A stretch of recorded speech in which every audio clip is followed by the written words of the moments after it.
તમે વિચાર કરો મિત્રો, આ દેશ કઈ બાજુ જઈ રહ્યો છે કે તમને ખબર પડે કે કઈ બાજુ જઈ રહ્યું છે આ લશ્કર? ગુજરાતમાં બધાને ખબર પડે, હા વિકાસ થઈ રહ્યો છે, આ થઈ રહ્યું, પેલું થઈ રહ્યું.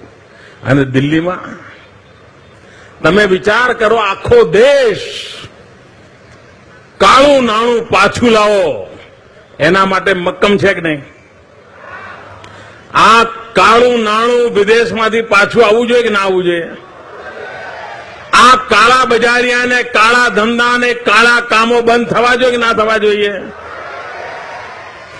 દેશ આખો કહે છે કાળું નાણું બંધ થવું જોઈએ. બાબા રામદેવ એમ કે છે કે કાળું નાણું બંધ કરવા માટે 1000ની નોટો રદ કરી નાખો.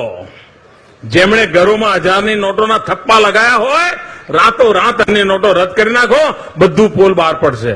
આવી માગણી કરી છે ને રામદેવે, બાબા રામદેવે કરી છે ને. 1000ની નોટો રદ કરવાની માંગણી કરી. આ ભારત સરકારે શું કર્યું? પાવલી રદ કરી. क्या कमाल है साहब, क्या सीन है. देश के છે કે 1000ની નોટ નાબૂદ કરો, પ્રધાનમંત્રી કે જો પાવલી કાઢી.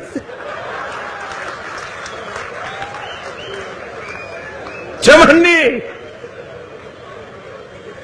મિત્ર એમને ઈરાદો કેવો છે એના દર્શન કરાવે છે.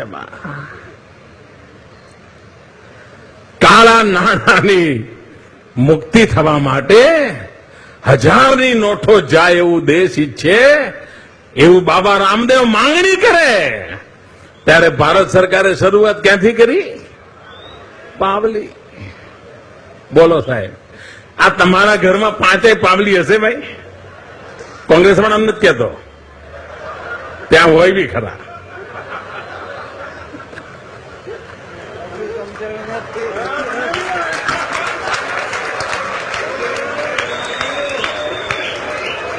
શાબાશ શાબાશ.